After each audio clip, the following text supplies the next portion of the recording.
அஸ்ஸலாமு அலைக்கும். நான் உங்கள் ஷிஃபா குக்கிங்லேருந்து பேசுகிறேன். இன்றைக்கி நம்ம என்ன ரெசிபி பார்க்க போகிறோன்னா, இஃப்தாருக்கான ஒரு புது ரெசிபி தான். ப்ரெட்டை வச்சு ரொம்ப ஈஸியாக செஞ்சிடலாம். வாங்க எப்படி செய்யுதுன்னு சொல்கிறேன். இதுக்கு முதல்ல தேவையான பொருட்கள் என்னென்னு பார்த்துடலாம். இப்போ ஒரு பவுலில் நான் 3 உருளைக்கிழங்கை வேக வச்சு எடுத்திருக்கேன். அது கூட 2 பெரிய வெங்காயத்தை பொடியாக கட் பண்ணி சேர்த்துக்கிறேன்.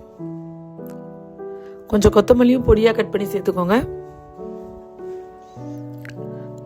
ஒரு 1/4 ஸ்பூன் அளவுக்கு இஞ்சி பூண்டு பேஸ்ட், 1 ஸ்பூன் மிளகாத்தூள், 1/2 ஸ்பூன் கரம் மசாலா, தேவையான அளவு உப்பு.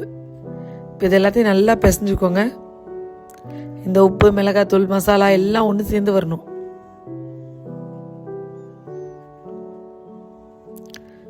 பார்த்தீங்களா, நல்ல ஒரு சாஃப்டான மசாலா மாதிரி ரெடி ஆயிடுச்சு. இப்போ ஒரு பவுலில் ஒரு 3 ஸ்பூன் அளவுக்கு மைதா மாவு எடுத்துருக்கேன். இதை நல்லா தண்ணி ஊற்றி ஒரு திக்கான பேட்டராக கரைச்சிக்கோங்க. ரொம்ப தண்ணியாக இருக்கக்கூடாது, நல்ல ஒரு திக் பதத்தில் இருக்கணும்.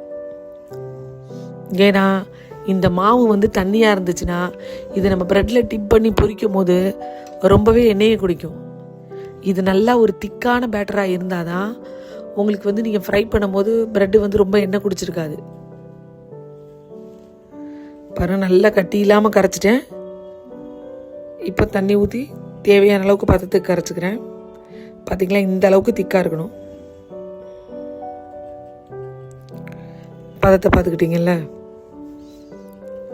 இது கூடவே இப்போ பிரெட் க்ரம்ஸ் எடுத்து வச்சுருக்கேன். நான் வறுத்த பிரெட் க்ரம்ஸில் ரொம்ப ஃப்ரெஷ்ஷான பிரெட் க்ரம்ஸ் தான் எடுத்து வச்சுருக்கேன். பாருங்கள்,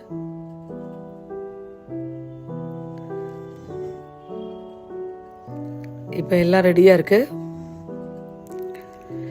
இப்போ ஒரு பிரெட் ஸ்லைஸ் எடுத்து வச்சுருக்கேன். இது மேலே நம்ம ரெடி பண்ணி வச்சுருக்கோம் இல்லையா உருளைக்கிழங்கு மசாலா, அதை நல்லா ஒரு பெரிய உருண்டை பாலாக எடுத்து அது மேலே அழகாக அப்படியே அப்ளை பண்ணிடுங்க. அந்த ப்ரெட்டு ஃபுல்லாக ஈவனாக இருக்கிற மாதிரி அப்ளை பண்ணிடுங்க. நீங்கள் ரொம்ப மெல்லிஸ் லேயர் அப்ளை பண்ணக்கூடாது, நல்ல ஒரு திக்கான லேயர் அப்ளை பண்ணுங்கள். அதாவது ப்ரெட்டு கம்மியாகவும் உருளைக்கிழங்கு மசாலா அதிகமாக இருக்கிற மாதிரி இருக்கணும். நீங்கள் நிறையா ப்ரெட்டும் கொஞ்சோண்டு உருளைக்கிழங்கு தெரிகிற மாதிரி வச்சிங்கன்னா டேஸ்ட் இருக்காது. நல்லா உருளைக்கிழங்கு கோட்டிங் திக்காக இருக்கிற மாதிரி அப்ளை பண்ணிடுங்க. பாருங்கள், நல்லா திக்காக அப்ளை பண்ணிட்டேன். இப்போ இதை நல்லா ஒரு திக்காக நைஸான ஷார்ப்பான கத்தி வச்சு இந்த மாதிரி 4 பீஸாக கட் பண்ணிக்கோங்க. பார்த்தீங்களா, நான் இப்போ கட் பண்ணிட்டேன். இப்போ எடுத்து காமிக்கிறேன் பாருங்கள். பார்த்தீங்களா, ப்ரெட்டை விட உருளைக்கிழங்கு அதிகமாக இருக்கிற மாதிரி இருக்குது பாருங்கள். இந்த மாதிரி தான் நீங்களும் மேலே அப்ளை பண்ணணும். ரொம்ப மெல்லிஸாக உருளைக்கிழங்கு இருந்தால் டேஸ்ட் இருக்காது. அதே மாதிரி இந்த ப்ரெட்டு மேலே உருளைக்கிழங்கு மசாலா நீங்கள் அப்ளை பண்ணும்போது நல்லா கொஞ்சம் டைட்டாக கார்னரெல்லாம் டைட்டாக ப்ரெஸ் பண்ணி விடணும். இல்லைன்னு வச்சுக்கோங்க, நீங்கள் கட் பண்ணும் போது அந்த உருளைக்கிழங்கு தனியாகவும் ப்ரெட்டு தனியாகவும் வந்துடும். நீங்கள் டைட்டாக கார்னர்லாம் கொஞ்சம் டைட்டாக ப்ரெஸ் பண்ணி விட்டு ப்ரெட்டு மேலே லைட்டாக உருளைக்கிழங்கை கொஞ்சம் டைட்டாக ப்ரெஸ் பண்ணி விட்டால் தான் நீங்கள் கட் பண்ணதுக்கப்புறமும் அது மேலே கரெக்டாக உட்காந்துருக்கும். இல்லைன்னா 2 தனித்தனியாக பிரிய ஆரம்பிச்சிடும்.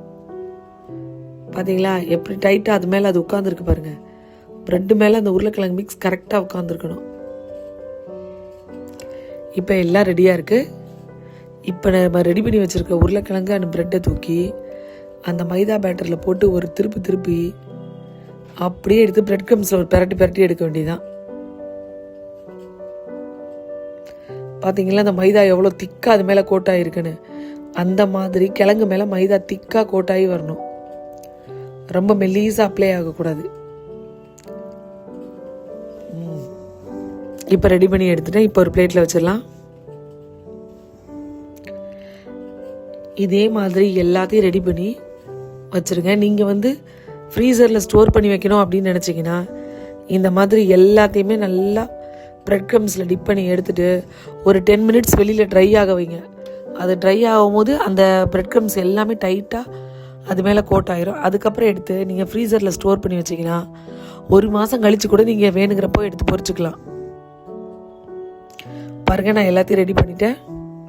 பார்த்தீங்களா, ஒரு 10 நிமிஷம் கழித்து பார்க்கும்போது எவ்வளோ டைட்டாக அது மேலே கோட் ஆகிருக்குன்னு. இந்த மாதிரி ரெடி பண்ணிவிட்டு நீங்கள் ஃப்ரீசரில் வேணாலும் ஸ்டோர் பண்ணிக்கலாம். இப்போ எனக்கு எண்ணெய் நல்லா காஞ்சிருச்சு. நம்ம ரெடி பண்ணி வச்சுருக்கிறத எடுத்து நான் எண்ணெயில் போட்டுடுறேன். எண்ணெய் வந்து ரொம்ப லோ ஃப்ளேமில் வைக்கக்கூடாது, கொஞ்சம் நார்மல் ஃப்ளேமில் வச்சுக்கோங்க.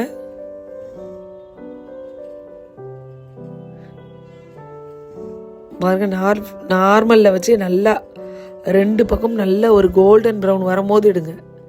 ரொம்ப வெள்ளை கலராக எடுத்துடாதீங்க, நல்லா இருக்காது.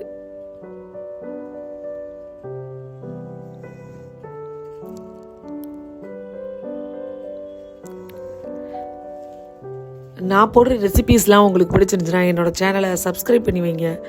அப்போ தான் நான் போடுற வீடியோஸ்லாம் உங்களுக்கு நோட்டிஃபிகேஷனில் வரும்.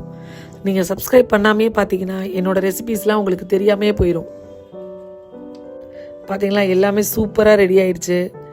நீங்களும் இதே மாதிரி ட்ரை பண்ணி பாருங்கள். ட்ரை பண்ணி பார்த்துட்டு எப்படி இருந்துச்சுன்னு கமெண்டில் சொல்லுங்கள்.